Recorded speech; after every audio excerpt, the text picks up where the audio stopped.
uniforms. You guys look really nice. This is good. So Tom, Ash, Daniel, Martin, all here. Hello. Oh, awesome. Great. So thank you so much for joining this. I know you have, some of your babies on the back. Some of you were, busy with other stuff, but it's I think it's good to gather up a little bit. We are in this very funny, weird situation. We were joking with Tom a couple of weeks ago. Hey, like 3 weeks ago, we were just hanging out on the coffee or on having a beer, right? And now it's just illegal, right? And these have really changed completely how we live, obviously, how we work. But for us, people of the recruitment industry, it's changed really our business, right? If you look at the data of the US, I think they got a growth of 4,700% of the file for unemployment last 3 weeks. Never seen it before since last big crisis of 1929, right? If you look at the data from the ILO, the International Labour Organization, they are talking of 125 million people who are about to lose their job or who already lost their job for this quarter. So I've got here some really amazing people from the recruitment industry. They are working in this industry for more than a decade, for all of them, and they have been leading what this industry gonna become. So I'm gonna give a chance for all these people to introduce themselves and talk about how they see this COVID situation evolving, not with what is the problem right now, but what they see gonna be coming as a positive. How they see this is actually accelerating because this is, and how they envisage the future of our recruitment industry for the next 2 to 3 years after the situation evolves. So I would like to welcome Ash, Tom, Martin, and Daniel to introduce themselves. Maybe Tom, you want to start first, and then we go towards that. Yeah, sure. So my name's Tom Heath. Currently co-founder and managing director for a small recruitment company. We're a startup business. We started trading officially sort of January 2020, which has not perhaps been the greatest timing to start a recruitment company, but certainly, interesting times. I have been in recruitment now for about 20 years, worked with some of the large corporates and started up a number of businesses in the UK and in the Middle East as well. So worked with a lot of the big corporates and with a number of startups as well. I've been through a number of different crises. I've been through the 2008, as I'm sure some of my other panel members will be in it as well, the 2008 financial crash, the 2014 oil and gas crisis. So I think what's interesting... You got used to it. It's fine for you. But certainly, I think what is really interesting, as you say, John, on the back of these crises, as we call them, that it is an opportunity to innovate. It is an opportunity to look at the aspects of our industries and our businesses that do need to change. And I think, it sorts a lot of the wheat from the chaff and really presents us with an opportunity to move things forward. So, that's the introduction from me. As a company, we're focused on supporting really the digital and technology industry. A lot of our clients are startups as well, so we're feeling their pain at the moment. But I'm keen to hear from some of the other HR tech companies, some of the bigger recruitment companies as well, about how they're seeing the market and how they're facilitating change. Yeah, great. So we have Tom representing the SMEs and the startups a little bit as well. Thank you, Tom, for joining today. Maybe we can go ahead with Ash. You can introduce yourself. Yep. Hi, everyone. My name is Ash. I'm the country director of Spring in Thailand, which is part of the Greater Adecco Group, specialising in mid to senior. I spent the last 25 years in Asia, so from Shanghai, Beijing, Hong Kong, and now Thailand. So definitely seen my fair share of interesting events happening across Asia and the vast change that the region's gone through. Just on this topic, look, there's so much that we've found just internally alone through this last, especially 3, 4, 5 weeks. But luckily, we were already fairly remote. We were very digitalized at the start. We were all on laptops. We were fairly remote as it was. Our database is no longer the traditional server room database. It's all on Salesforce. Allows us to work from anywhere, which has really been a huge benefit. And I think one thing I've learned from this last 4 weeks is for our activity levels, etc., it's showing a very positive sign. It's probably higher than usual, and maybe it's a case where the old office model is becoming more obsolete, with the idea that when you are in office, you prolong your work hours, you prolong your day to fit in with the 9 to 5 type job. When you're from home, you get in, you get it done.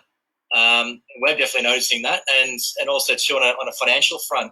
If you look at the general recruitment office, it's more in Thailand than it was in Hong Kong. I know for our office, it takes an hour and a half, 2 hours to travel to and from a client. So that's 4 hours to travel. Or if you're going down to Rayong from Bangkok, there's a day. So the reality is most of, especially my team, they're not in the office all the time. So this whole traditional model of, spending $500,000 baht in rent to have a seat for everyone could be becoming obsolete. So I reckon there's about, I could get yellow squares and put them around the office, and I reckon those little squares in the office wouldn't have a footprint in for at least a week. So yeah, I think there's a lot that's going to change through this process, and one of which will be this idea of accepting, for some of us old traditionalists in the industry, accepting the fact that remote work does work, and it seems to be the future, especially for the new generation. Yeah, and I heard that your numbers are going up actually during the remote work, so it's a really good news. Yeah, well, I'd say it was doing good, especially on the candidate side, reaching out to the market. I think, too, a lot more people are not having that excuse anymore of, I can't talk because I'm in the office, my boss sits next to me. They're at home now, so everyone your boss. Great. Thank you for this nice positive outlook, Ash. Okay, so maybe Daniel, welcome and share us a little bit about you. Sure. Hi, welcome everyone. My name is Daniel Callahan. I'm CEO of Verimark. Verimark is an automated pre-employment screening. So whenever you want to make sure that you're hiring the right person and check their qualifications and credentials, you'll use a service like ours to go through their work history and just make sure everything is as you would hope it was. Prior to founding Verimark a couple of years ago, I rather ran the digital innovation and investments arm for the Adecco Group. It's the world's largest workforce solutions, and sat on the senior leadership team across APAC. And then before then, founded what is still one of the world's largest freelance marketplaces for top-end internationals.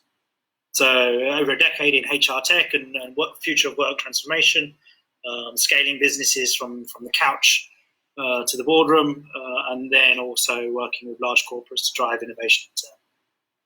So Daniel really knows digital transformation and what is it about for recruitment. I got the chance to meet you 1 year ago or something, and we were discussing about maybe investment with GetLinks and Adecco. So it's really funny to be able to see you again now and see that really this is the time where digital transformation is accelerating for this industry.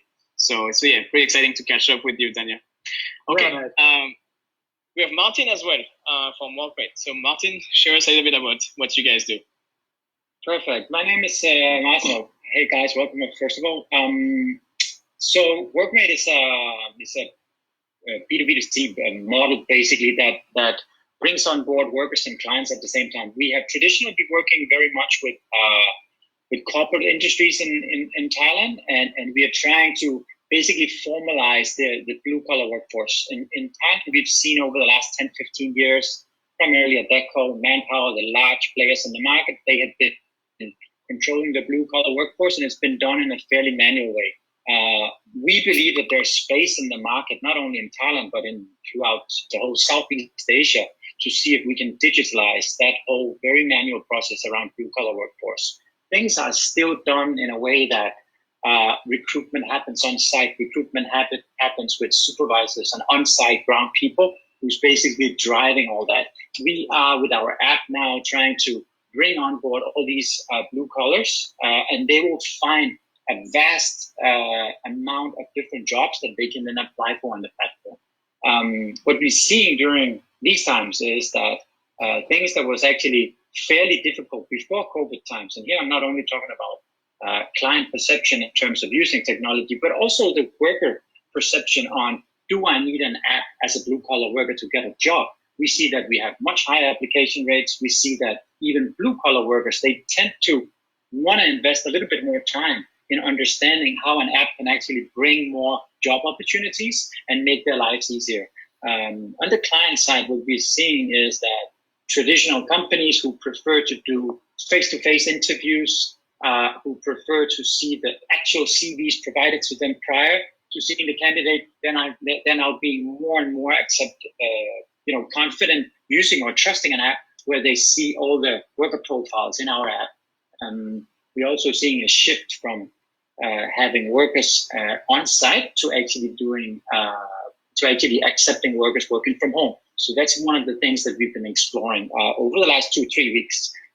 We are a digital platform, but we've done a lot of things offline ourselves. So all our pre-screening is done face-to-face with our recruiters, 100% digitalized. Everything is line video calls that is being set up with every single worker now. That has been implemented over a 2-week period. So I think COVID has probably been the one thing that has changed the company the most. And this has been done within the last 2 weeks. Things that I didn't imagine would happen like 6 months ago.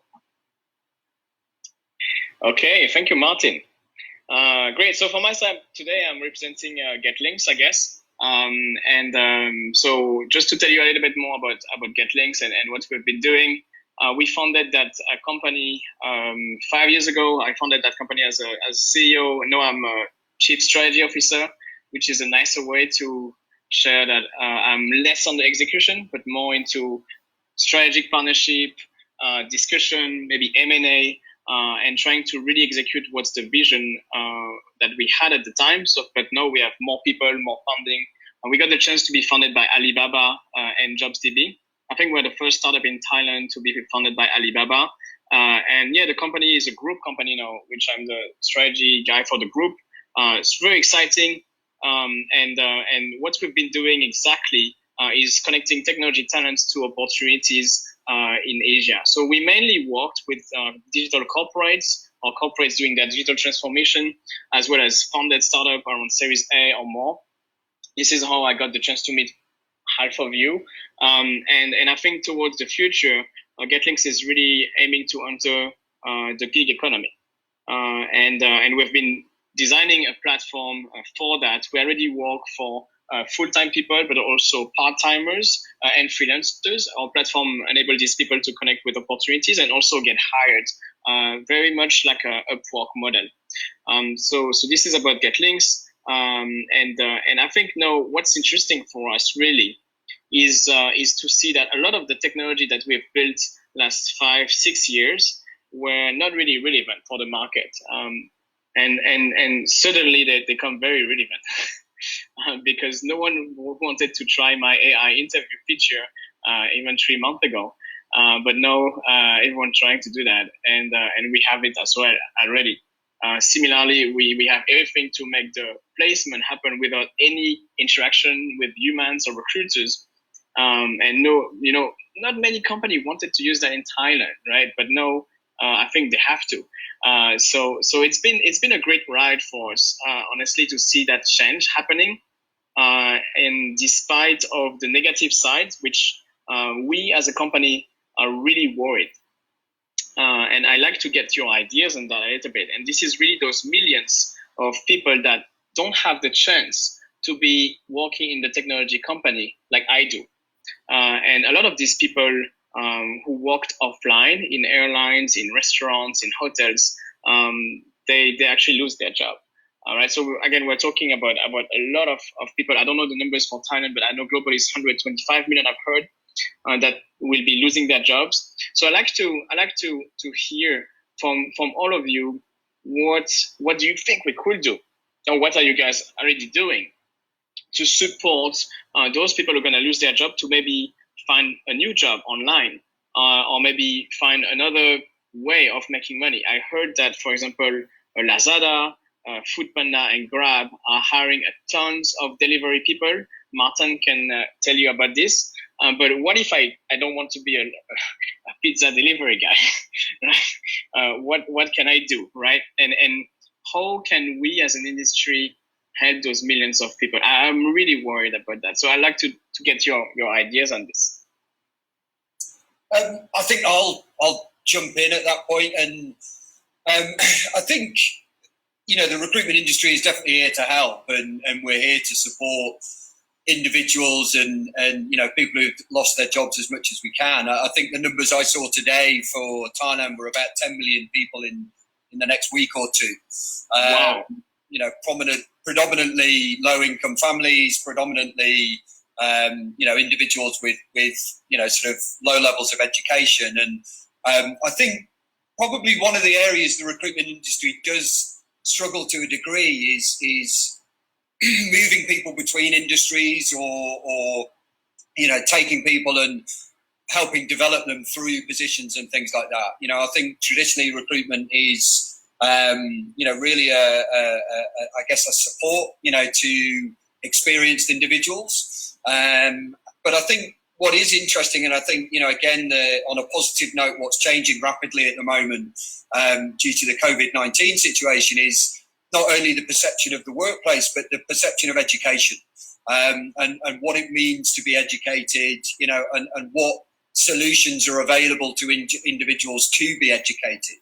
And I think what I would say in terms of individuals who are, looking for opportunities, who are looking for work, is that now is the time to really take that initiative yourself. I think as a recruitment consultant who's been in the industry for 20 years, the best advice I can give to candidates is you really need to grasp those opportunities. There are at the moment... Reskill yourself, right? Yeah, reskill yourself, upskill yourself.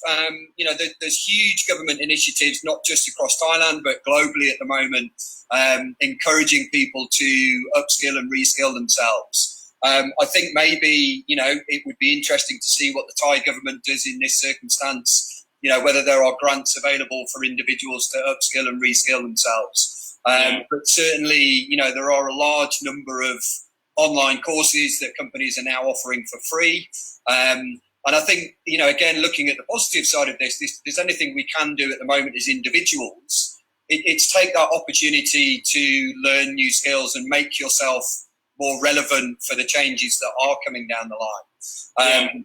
And I think just to maybe touch upon a point that you raised, John, about the gig economy. The gig economy in Thailand is, decades behind the rest of the world. I think, the freelance economy in the UK is worth about 275 billion.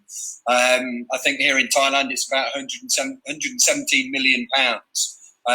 So the Thai economy has a long way to go to realise, the benefits of the gig economy, the benefits of working freelance, the benefits of working on contract. And again, I think that's a process of education. I think what we'll see off the back of COVID-19 is much more people choosing not to go down the route of having a full-time permanent job, but choosing to work in a way that actually suits them. That enables them to manage their work-life balance, that enables them to work from home. And I think, again, the process of education, that people need to realise that those opportunities are there, and they are still significant opportunities to earn money or to develop your career. Yeah, I think mentioning about this thing, right, upskilling, I think in Singapore, the government is giving grants for everyone. I think it's a couple of $100 per year to be paying online courses or upskilling themselves. So definitely this is something obviously needed for the industry everywhere, any countries. And by chance, some of the platforms today, like Open Classrooms, Skillshares, are providing those access for free during that time. So yeah, really good point to encourage everyone to go reskill yourself. Funny enough, I wanted to give myself that challenge last couple of weeks. So I just teach myself cooking and video editing. So I just launched my YouTube channel, which have no subscribers yet, but at least I know how to do a nice video now. And it's crazy how we can learn these online skills very quickly, actually. And this is really rewarding. So So yeah, why not do that more? That's a really good input. Okay, you guys have other views on that? Maybe Ash, Daniel, Martin? I can, yeah. I mean, on our side, so we're a two-sided marketplace, right? So essentially it comes down to making sure that if we lose demand in one vertical, then we figure out where else the demand goes. As you said, Joanne, there are certain industries that has been hurt severely.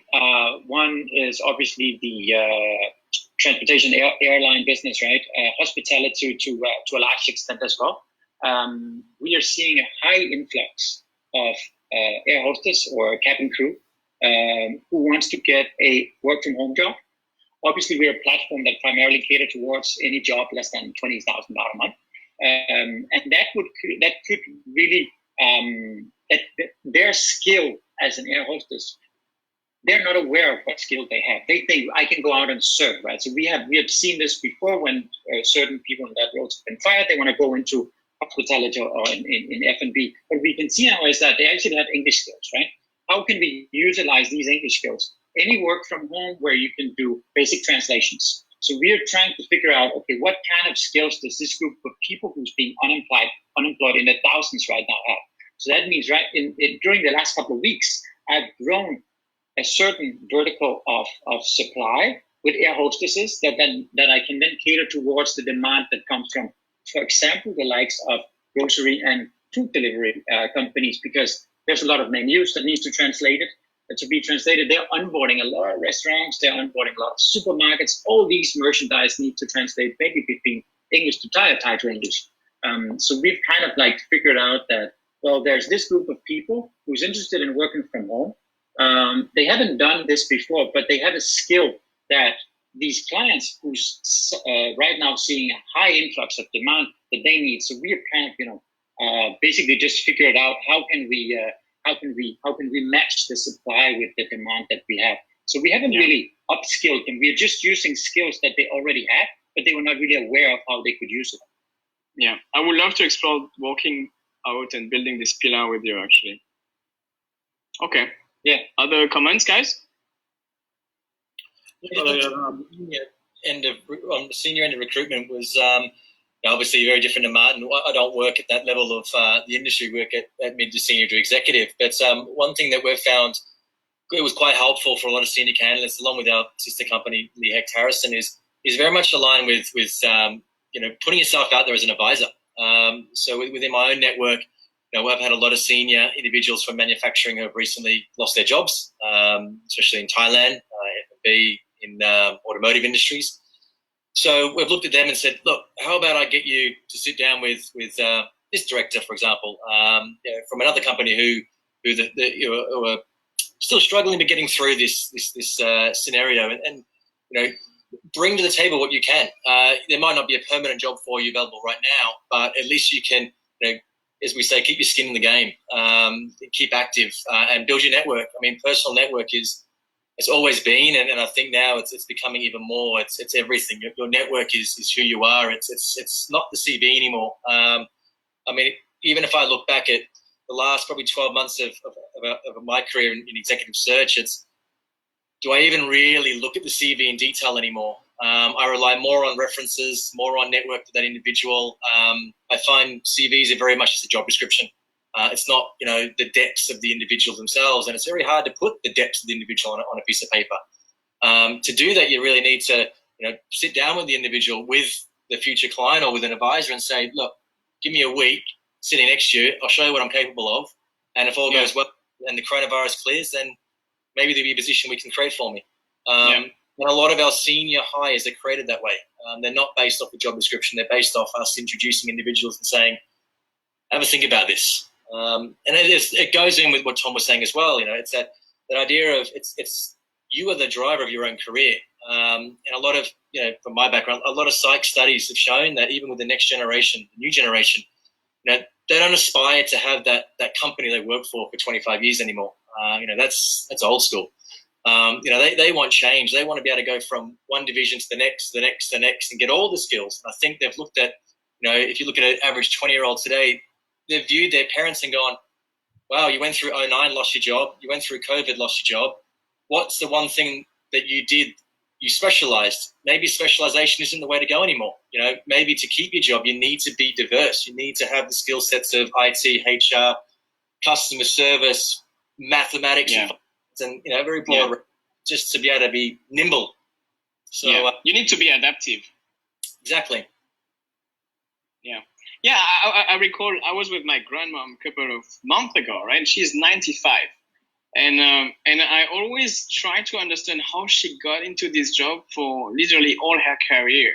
She was secretary for all her life in the same company, which is basically the BTS company of Paris. And she met her husband, my grandpa, there, and that's pretty much her life. And I'm thinking, like, wow, can you imagine, like, our kids, you know, what they will think of this, right? With the gig economy, with all these things. I read this report from ADECO saying that in 2020, which is this year, I read that, you know, 2 years ago, it's this year now, 2020, 40% of the US workforce will be part-timers, freelancers, changing jobs more than 2 times per year. 40%, right? So, and this was with the coronavirus, right?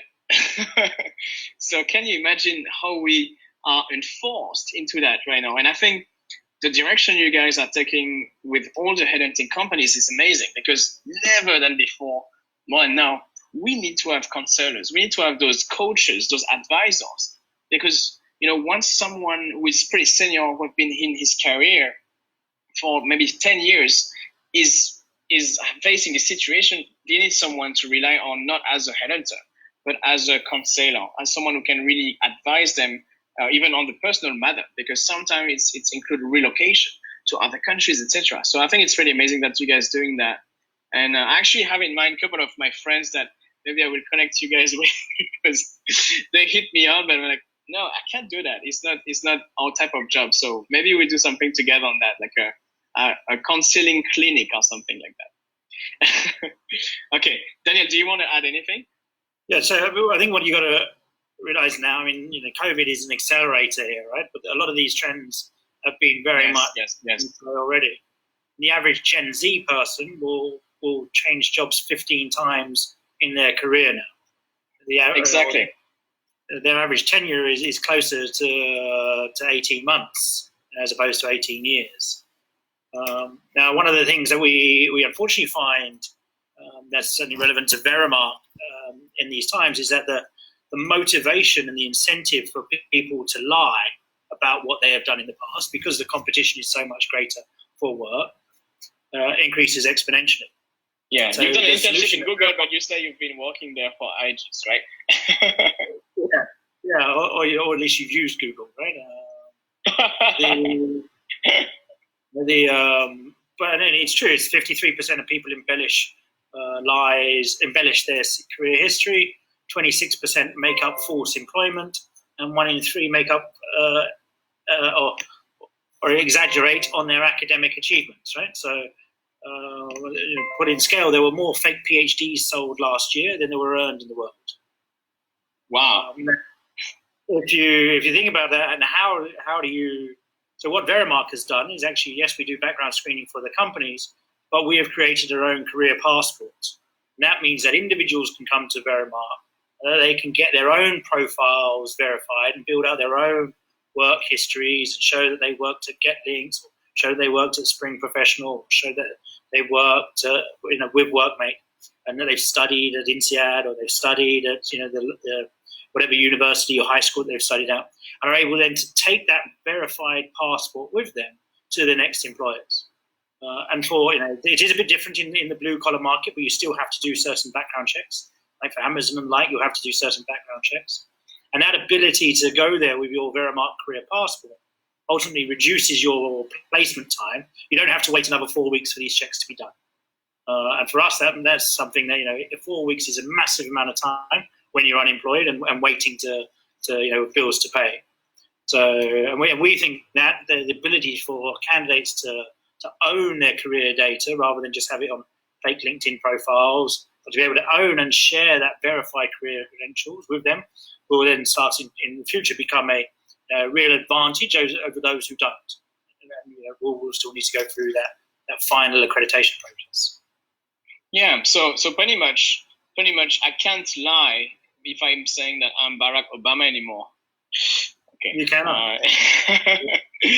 No, but this is true, right? When you look at, and this is why I don't really like those LinkedIn things, right? And I think there's something that needs to be changed for the headhunting industry and how they use LinkedIn, because a lot of people are really, really welcomed by headhunters because they have done a really nice LinkedIn profile, which is having the right keywords and the right companies, but then actually, this is maybe fake, and some really good people who actually have a really good track records, they didn't update their LinkedIn profile enough, and they're not receiving that many headhunting calls, right? So this is a great service.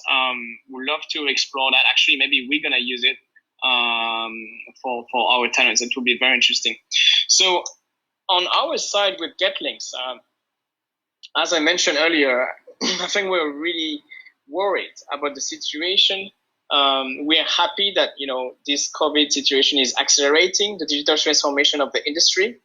We're really excited to see that companies and talents are looking to avoid middlemen now because of the situation and start to use technologies and online features more and more, because this is what we have built. But in the same time, we're really worried about these millions of people. Tom, you mentioned 10 million people in Thailand are going to lose their job. This is really painful, and I can feel all these people who what they're going to have to do, right? They're going to need to. Yeah, I'm really worried, honestly, and I don't want to get political, but I think we need to do something about it. And I think the initiative that you guys had, Martin, to look at these air crews and propose them to be customer service and other remote jobs is amazing. We really love to build that with you. And I think, Tom, the upskilling aspect you mentioned, changing careers and reassessing what skill sets you have and what you could be doing is a very important battle to win.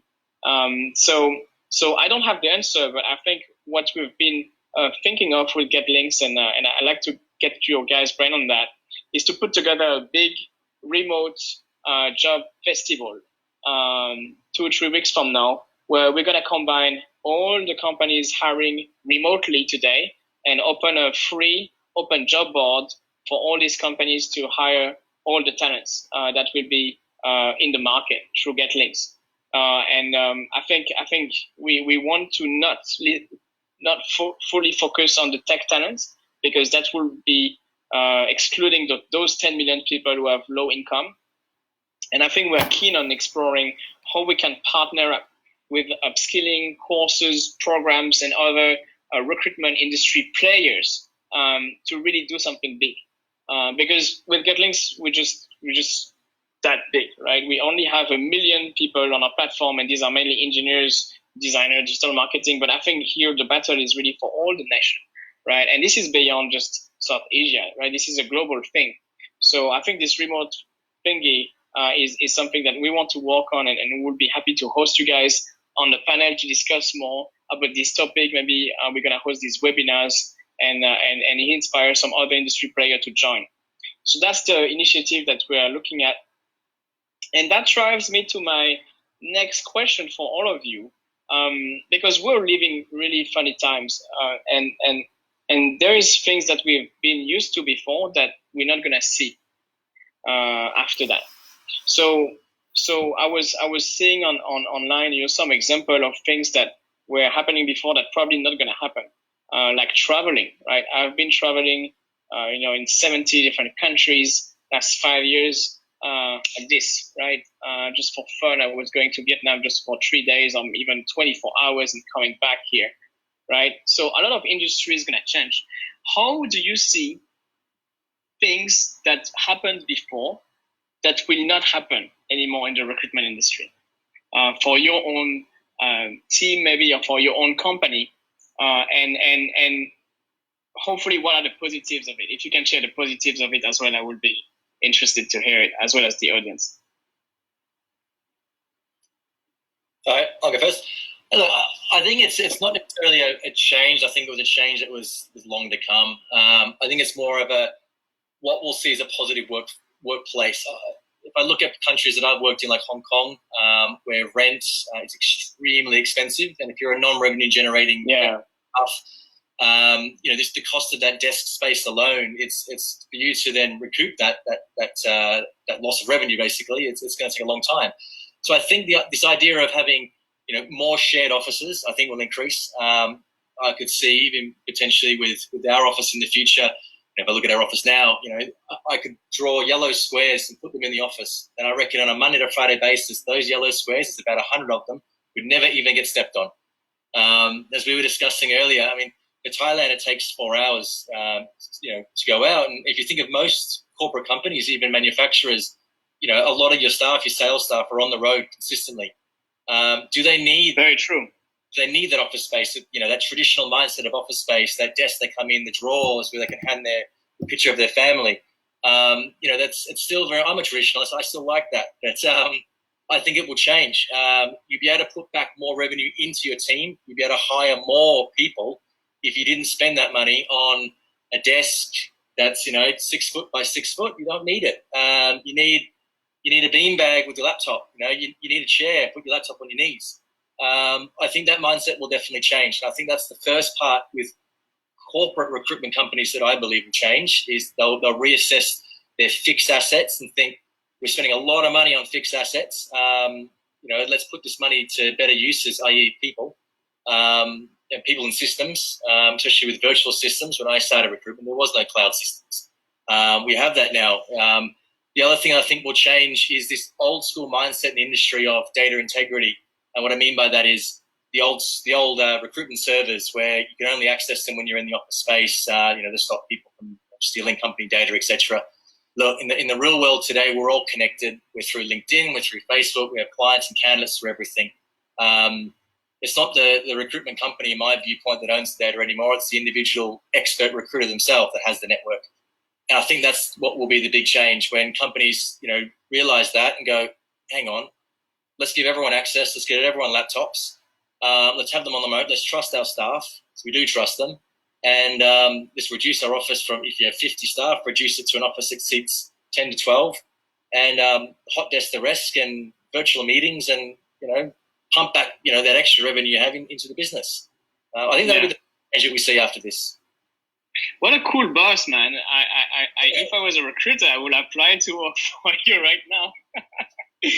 I will talk to Adecco guys and tell them, hey, this guy should be leading APAC. I think your company will go much faster.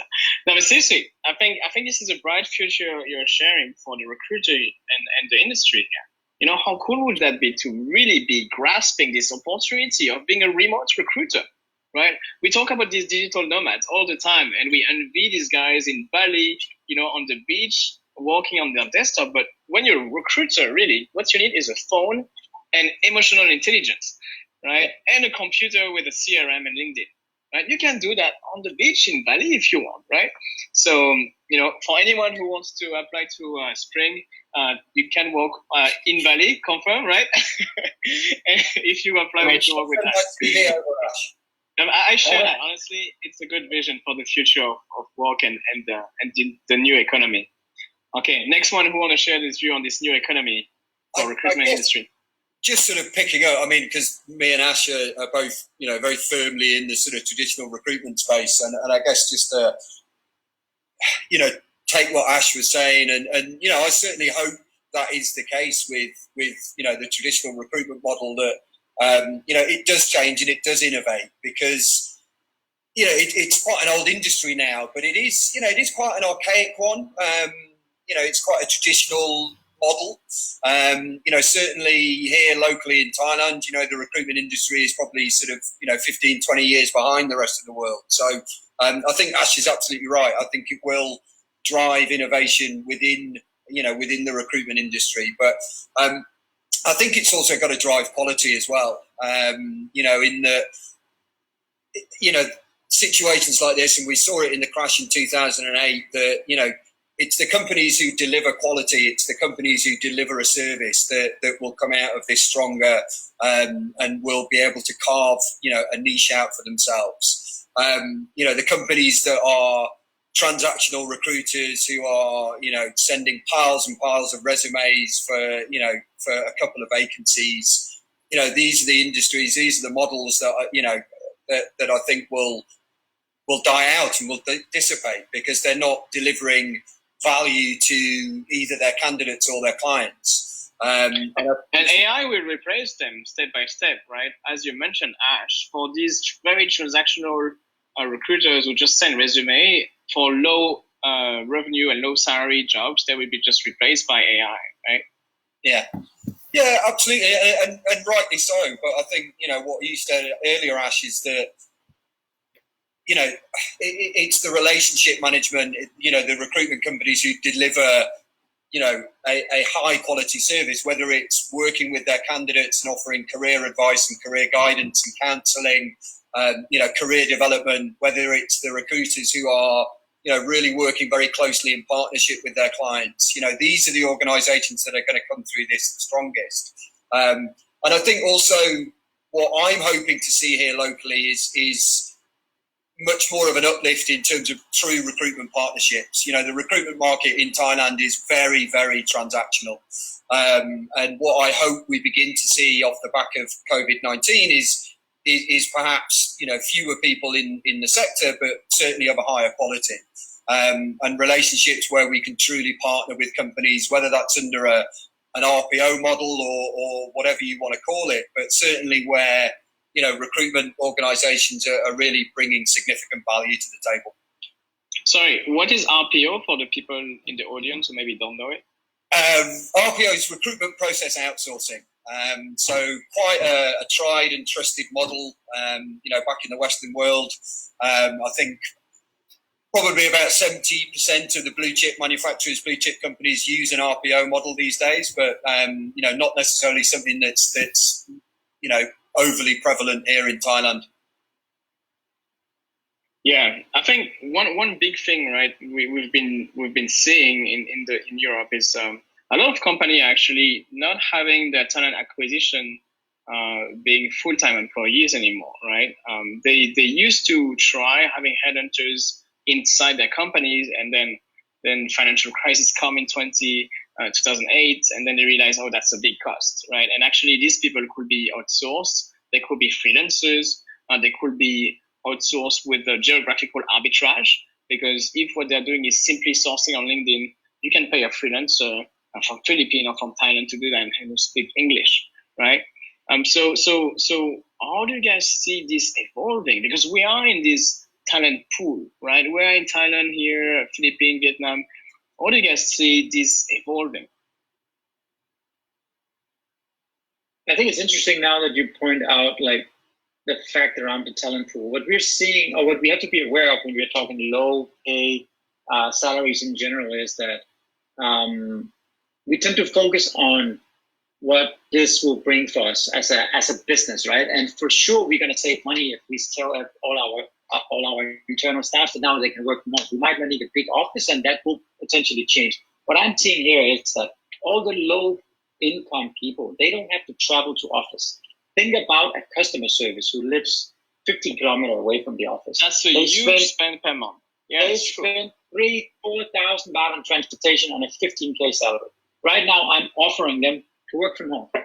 They have just got an uplift of 25% in their salary. Yeah, so this is a no-brainer. As a platform, we now have a product where I can deliver a much happier person, which means that there'll probably be a lower churn, most likely, right? They get more paid than if they have to come to the office, and maybe they'll be working even harder, right? So I think on looking at the pool of workers that will be available in the market, whoever has a solution, especially for the low salary level people that demands less transportation for them, but their net income remains higher, they will come out of this whole thing as the champions, right? We can see a huge increase in the amount of applications we're getting for the platform for especially those workers when we say that it's work from home. So we tested out both, right? So we have some clients who still yes, we have some clients who are still saying that after COVID, we might want to test them or we might want to have them coming into office still. And we have others saying, you know what, keep running with the work from home. The work from home staff requests that we have in the platform, they get 3 times more applicants because they just make more money. The salary is identical. It's exactly the same daily rate, but the fact that they don't need to travel, that they can work from home, they've already gotten that 25% lift in their salary, right? Of course, for someone making 100K a month, then the 2,000, 3,000 baht transportation fee doesn't really matter. Then it's more like, hey, I like to work from home. I don't want to go to office. But for the low-income people, this matters a lot. So I think that's definitely what we're going to see. The call center functions, the chat function, the menu translators, as we discussed, right?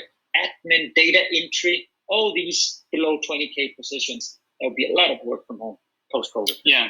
It's a trend, not just in Thailand, right? But it's very common across the whole of Southeast Asia. So we have an office in the Philippines. The desire to commute for 2 hours each way per day is, or not have to, is a massive differentiator, right? I mean, you have large multinationals or growth stage scale-ups like Verimark, and they offer work from home versus, okay, you have to come and sit in my box for 7 hours today, plus the 2 hours each way. It becomes an easy win for talent. And that's the same in the Philippines, it's the same in Jakarta.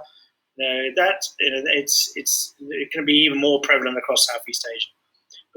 Any company, I mean, from a working remotely perspective, any company that can really get a handle on remote working or flexible working is going to have a significant advantage over the more analog and location fixed company. I mean, you've touched on office space, but to put some facts around it, the average desk space per employee, for some reason, it costs, not outside of WeWorks and the like, costs around $18,000 a year for a worker, versus someone who works remotely, and that operating space is $2,000 per year for someone. Now, so, just cost saving. Then you're looking from the talent side at the low end, right? People already, we've talked about, want to save their commute, but at the high end of the talent pool as well. People want to be treated like adults. If I want to work from home today, I want to be able to work from home today, not be made to come into this office. So that flexibility in India and actually in China, about 1 in 5 Chinese people and about 40% of Indian professionals under the age of 28 would not consider working for companies that do not provide these sort of accommodations. And this is before COVID. So if as an organization you're not capable or willing to adopt and embrace this new world of war, you're losing on a cost, you're losing on efficiency, and you're losing on talent. And actually the ironic thing is that on average, the worker who works from home will work for 2 hours longer every day than the worker who works from the office. That's incredible. Yeah, absolutely. I agree with that comment. So I've noticed that their own workforce, and as you're saying with the numbers, you're right. As Martin was saying, and as you were saying, Daniel, it's all the extra costs as well. I've noticed in the office space, it's not just the rent; it's the desk phones that no one uses anymore because everyone uses their mobile phones to communicate through WhatsApp. This is true. I've worked in the Thailand office for 2 years. I think I've used my desk phone twice, and we're still paying the landline fees for it. Landline fees. I hope you log those on Salesforce. Say again. I hope you log those calls on Salesforce. Absolutely. But you're right, and it's also, if you think of the extra cost of the office, it's the office cleaning lady who comes in to clean the office. It's the water dispenser machine. There's so many extra costs when you actually have an office that you don't really you take for granted. You don't take into account when you're just looking at cost of office or cost of desk space. It adds up. Yeah, and I was just looking at Google Trends a little bit, right? Because I'm the nerd of the gang, right? I'm the programmer here. And you guys can see my screen, right? Yeah. Work from home trends on Google Trends have been increasing like this couple of weeks. So I think to validate all of you guys have been discussing last 5 minutes, this is really true, right? Everyone is trying to work from home now, and there is huge direct benefits, a 25% uplift of the salary because you don't have to spend your transportation. I think that was a really good point. Martin. And from the employer and company perspective, 2 hours more of work per day is a huge stakes, right? So I think yeah, this is really something that we can observe now as a trend. Do you think this is gonna remain after the situation is stabilized? And how many companies gonna be actually really adopting work from home or providing work from home jobs, let's say 6 months from now? Well, what's your view, guys? I think the conversations I've been having with clients is the biggest barrier to them allowing people to work from home has been setting it up and going through that pain barrier of having all the tools and having all of the costs, for want of a better phrase, to instigate the processes. And I think what the coronavirus has done is forced everybody's hand. These processes are now in place. All of the tools are in place to allow people to work from home. The infrastructure is there. So I think, now a lot of companies, certainly the clients I'm talking to, have kind of gone, oh, crap, we've done it.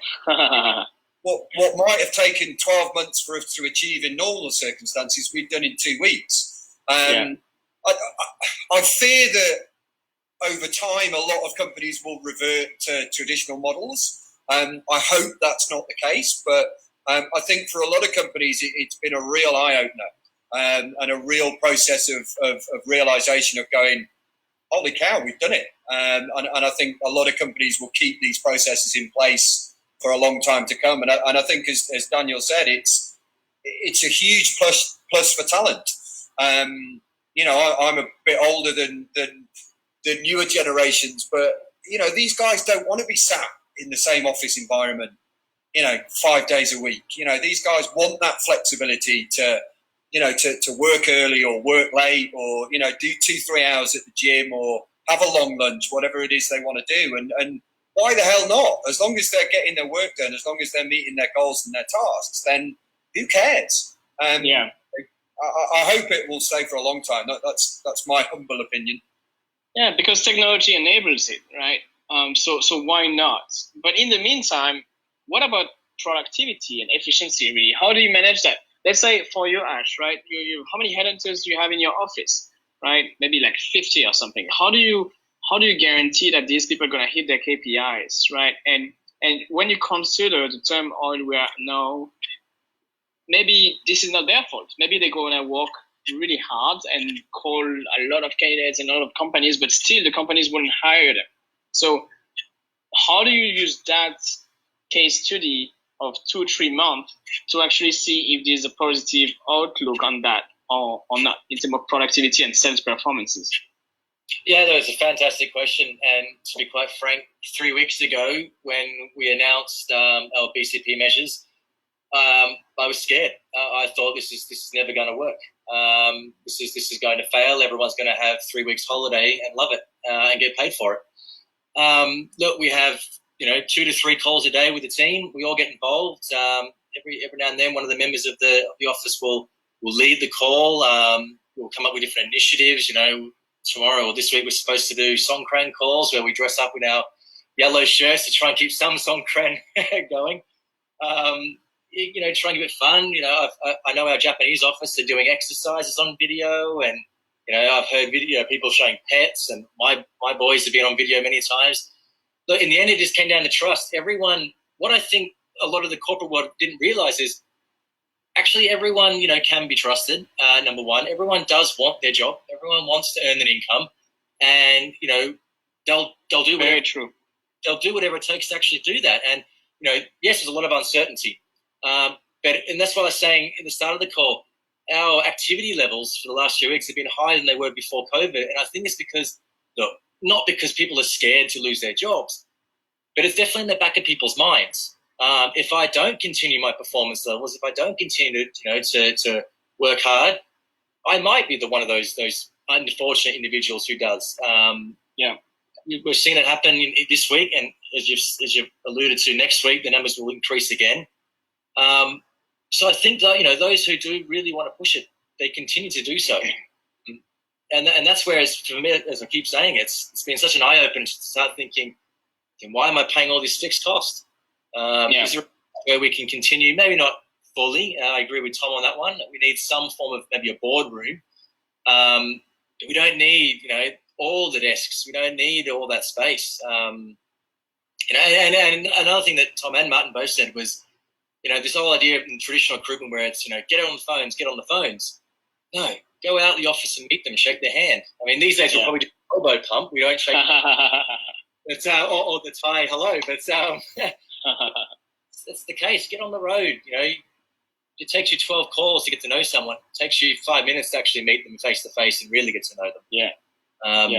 So I agree with Tom. I hope it stays, but we'll see. That's beautiful, and I think I can add. Sorry, I just want to add one perspective there. I think it'll stay for the ones who have a decent management in place, and what I mean by that is the one who can actually make sure that all, especially the junior people, are followed up on a daily basis. And by that, I don't mean micromanage, but what I mean is setting clear KPIs. There's a very different way of managing people working from home compared to having a team of 20 call center people sitting in the office. It demands a different skill. So I'm pretty sure you will see companies who's going to say, oh, our performance or our productivity went down during COVID. We allowed people to work from home. It didn't work. We're going to take them all back in office again. 100% you will see that. And then you will see the other group who actually managed to adapt with the right management, who understood that daily huddles might work, checking in at the end of the day, having the fun calls once in a while to motivate people. They will continue. So I think you won't get it won't be the way it is now. There will always be someone falling back to the traditional way of doing things. But at the end of the day, it's up to us as executives to basically make sure that this is implemented as good as possible. And that comes down to management, right? If we can't keep people accountable based on KPIs and on the way we manage them on a daily basis, then, well, they will end up coming back into office, right? So we will see some traditional ways once this COVID is done, 100%. And there's a very big difference between working from home, right, or allowing people to work from home, be that on a 1 day a week or a 2 day a week basis, versus from being a fully remote organization. And they both have very different mindsets and very different operating structures. I think you'll see a lot of companies still enable people to work from home and use it as a perk. If you're on target or if you consistently hit your target, then we will continue to let you have this, this added benefit. But and then you will see some try and make the full shift to remote working. But one of the one of the key fundamentals, with a work from home, is actually who you're hiring and finding the right people who are capable of working from home on a permanent basis. And that's it's about discipline and accountability, right? Maturity as well. Yeah, it's a very different mindset from the individual, those who hold themselves accountable, who are disciplined and can still, get off the couch or not, just turn the laptop on in bed and get to it. Right? So, overall, I think that those lines still are yet to be fully distinguished against. Certainly, those who are thinking we're working remotely at the moment, yes, it's a nice band-aid solution, but the full structure and organization around being a fully remote or distributed organization or distributed company, I think still requires a lot more work and practice to be done. But the working from home thing, I think now will stay in place for the vast majority or a significant majority of the companies that have been trying it successfully. And some because if we think about it, really, it's really come back to what you said, right? It's about OPEX, right, Ash? And there is companies who are gonna naturally, by being able to keep their team accountable, working remotely, having 2 hours more of work per day, of productivity, and also being maybe 30 to 35% of OPEX, operating expenses that they won't have to pay. So naturally, they will be more competitive than their competitors because they will be able to invest this 25 to 35% of capital into marketing, for example, or into assets, right? That will give them products or features that their competitors don't have. So we can imagine that this is really the future of work. for the recruitment industry, right? Turning those recruiters into freelance recruiters, remote recruiters that are disciplined, but also more as counselor and talent coaches rather than just transactional, right? I think that's the learning I have here. So okay, no, I understand that for the new economy where we're seeing being shaped now, this is what's going to be working. And for probably the companies that are not also in the recruitment industry, but every industry is going to be the same, right? So I'd like to finish with a more positive question, and really get you guys to share why are you excited of today, and why are you excited of being alive for the next coming month and years after this situation, and what do you see as opportunities for the industry, and what's really keep you excited of what's going on now and moving forward? I just want to back off then what Daniel just said. What I'm excited about is the recruitment side. Recruiting, especially for the company, if we do continue this type of model, whether it's with Spring or if other companies start doing it, it's finding those people. That I find quite exciting. Finding the people that have the ability to work from home or to be more remote, to have that autonomy, to have that level of trust to do so. I was very fortunate this time around where the majority of our office have been with us for 2-3 years, so they know the model of Spring. We haven't onboarded too many people. We've onboarded 2, but we haven't onboarded too many new people in the last 3 to 4 months. So it'll be interesting. I'm looking forward to that, to see how that shapes the style, how companies, etc., operate through this going forward, and what new systems we'll have. I'm always a big fan of new systems and new integration, and in the future is tech, and anything to do with pinpointing the best talent through psychometric testing tools. My background in psychology, anything like that, I love it. So yeah, very interested in that side of the business. Right. We'd love to pick your brain on it. We just released our AI interview system now, so happy to share it with you and you give us feedback. Yeah, definitely. I'll just jump in there again, just sort of following Ash, and I just wanted to sort of add a note of a personal note, maybe of a certain amount of realism. And I don't know who we've got sort of dialed into the call at the moment, but you know, having launched a startup in January of this year, I must admit, you know, it's taken me 3, 4, 5, 6 weeks just to get over the shock. So you know, now I'm very much positive and I'm very much looking to the future. But I think for everybody, you know, the past 3 or 4 weeks has been an incredible shock, and there has been an awful lot of fear, an awful lot of, you know, just generally quite scared for the future. And I'll hold my hands up and say that I've been one of those people. And mentally, it's taken me 3, 4 weeks just to get my head around this new environment and just to think, you know, oh shit, we've just set a startup up. How are we going to survive? And, you know, I think having been through that process, and I'm sure there's lots of other people out there who are, you know, either been through that process or are currently going through it. You know, I got through that by reaching out to friends and family, to reaching out to my peers, to talking to other people in different industries and relying on the people around me. As Ash said earlier, it's very much about personal network. And, you know, if anybody's still going through that point at the moment, then I would advocate the same. You know, reach out to the people around you. Now is not a time to be shy and introverted. Now is a time and isolated. Time to leverage the hell out of your personal network. If you've got any favours, call them in. You know, and just talk to people. You know, talking to the people around me, talking to the friends and colleagues I've had in the recruitment industry for 20 years has helped immeasurably, because it really gives a different insight in terms of what's going out there in the wider world and stops you being quite so insular. On a more positive note, which is the past, John, I'm really excited to get through this, because I think we're going to come out of it a hell of a lot tougher.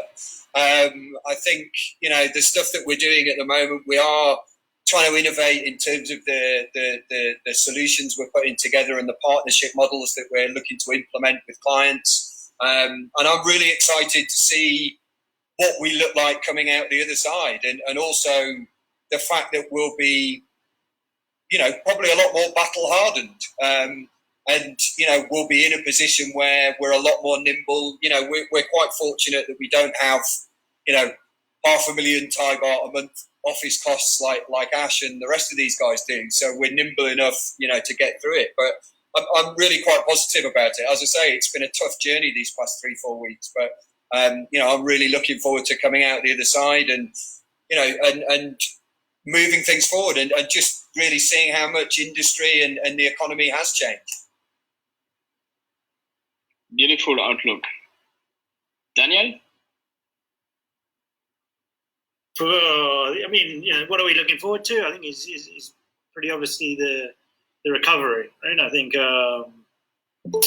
we're thankfully starting to see some green shoots come out of the market.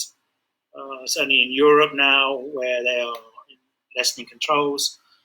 I think there will be a rapid acceptance of digital tools in the future of work.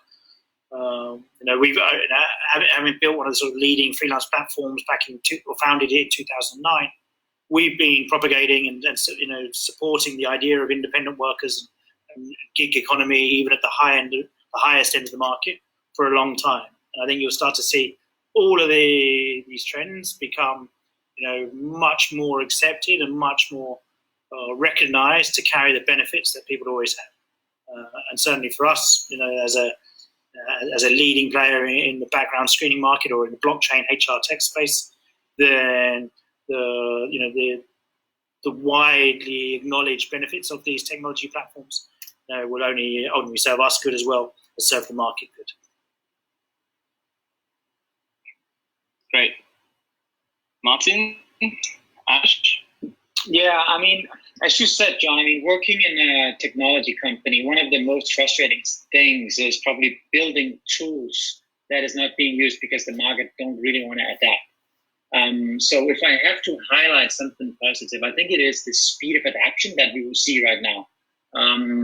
Clients are eager to do things that they wouldn't have thought about just 2 months ago. It's a lot easier for us to explain them why some of these tools actually works, why they can save time and money, why this is more efficient, and why this will be the future. I think for us, it's more like seeing that it is possible to not just pitch it, but actually fully convince them and speed up that process from, being out there in the market and trying to convince those big players that their traditional way of doing things, it won't work in the future. And a crisis like this is definitely a big boost. So that's probably the positive things that I take away from COVID, right? We've seen literally instant impact. I know that my sales team, they're relatively happy in the sense that they now get understood and their clients see the importance of using these technologies. It doesn't mean that they are in need of workers right now. The economy could be bad, but the fact that we can see that the willingness to adapt is there. Now it's just a matter of time. It will take a bit of time before the economy recovers, but then we will definitely have made a huge step towards a more digital world when it comes to recruitment, 100%. So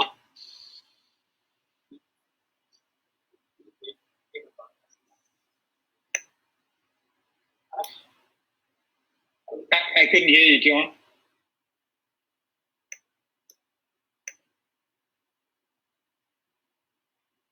You've dropped off, John. Yeah, I couldn't hear. I think you're on mute now. But just to back up what you were saying, Martin. You guys hear me, right? Yeah. Now. My AirPods went out, so I was just saying, maybe, Ash, what's your perspective? And that will be one of the last ones. Then I will close the call. Yeah, no, it's just to say, and on the positive of what Martin was saying, and this is where Tom and I were talking about before about not necessarily re-educating, but looking at other areas, look at courses, because like what Martin was saying, companies getting created off the back of this. There will be more roles that are created because of this situation, as in companies that need to implement technology will need to hire people to implement it. There will be, I could see in the future potentially roles for moderators or controllers that look over the external world first. So maybe HR will expand and you'll have someone who does HR in the office and someone who looks after HR for all the work from home employees, who does the psychological catch-ups with all the employees, because sometimes working from home can be quite tough, especially if you're single and you're a person living in the house, can be quite depressive. So I foresee potentially there's jobs that be created from this. It's just having that open mindset, thinking outside the box, bringing to the table what you can bring. Because like always, and we're seeing this in history, there's more jobs created every day than there ever is that are jobs lost. Especially if you look at the tech industry. So it's about focusing on that. If you're in an industry that potentially is going to downsize in the future, then maybe it is, like what Tom was saying, a time to think about that and go, I'm still, you're never too old for education. I'm still young enough to give it a crack. Maybe I get into technology. Maybe I get into tech sales. You're 55, 60 and still do that job. It's your credibility on the line. You can go into a company and say, I've worked in this industry for 50 years. I'm now selling the technology that, lost my job. But who knows better the industry than me? I'm 55. It's just having the guts, grabbing your balls and just going for it. And I think it'll create the jobs out of it. Grasp it. Grasp the wave and surf it. Exactly. Smash in your face, right? It's surfing, right? It's about surfing about waves, right? Well, I will close this then. I can see 3 things I'm super excited about, and so much that when I wake up in the morning, I feel like I don't know where to start, right? Firstly, this technology industry, I've been investing last 10 years of interest and money and time, is finally really materializing, not because people want to, but because we have to now. Everything I've been preaching about digital transformation, about AI, about recruitment, marketplaces, about gig economy is now not a plus. It's the way we're going to do things. This is the way, as you mentioned, Martin, Tom, this is the way people are going to make their income. That's going to be remotely, and that's going to be through online marketplaces, etc., and through upskilling. So I'm really excited and thrilled to see this new, what I call the adaptive economy, to emerge and to really materialize. For the people who will be able to grasp it and surf the wave, these people will become millionaires. And we already seen some millionaires in e-commerce. I'm not talking about Jeff Bezos, but there's hundreds of them that are right now turning really rich just because of the situation. We're seeing that in esports. We're seeing that in content creators, because everyone is so bored that everyone's watching YouTube or Netflix right now. So whoever create content is becoming rich. And I'm glad to have invested my stocks into these companies a long time ago. So I'm suggesting anyone to actually invest in this adaptive economy. So much that I've actually written a book, which is called The Adaptive Economy. And I'm doing a little bit of publicity here. I will continue doing those interviews about, what industries future is and how this economy is shaping for smart people to take advantage of this opportunity before the others. So that's the first thing. The second thing is I'm excited to see that upskilling going to be a really big thing. I think I agree with you. 125 million people losing their jobs is potentially 125 million people getting a new job or reinvent themselves into these new jobs or even creating new jobs, right? Maybe some of these people are going to create new businesses. Maybe some of these people are going to be the person that, as you said, is the psychological coach, right? That didn't exist before, but because they have this emotional intelligence, they're going to be able to create a job for themselves, right? And that's going to be through the gig economy. So I'm really interested into upskilling and reskilling. I've recently invested into a company that GetLinks is part of. It's called Adaptivity. And if you're interested into this, just talk to me. I would love to co-create things with you on that. And thirdly, I was a bit scared, honestly, before to do this call, because that's the first time I'm doing a call with my competitors, in the recruitment industry, which technically we should all be fighting against each other, right? But I believe this is the first time in our history, because my grandparents' history have seen the World War II, right? And she tells me a lot about this. But in our histories, it's the first time that humanity is facing such a challenge, which all of us are facing today.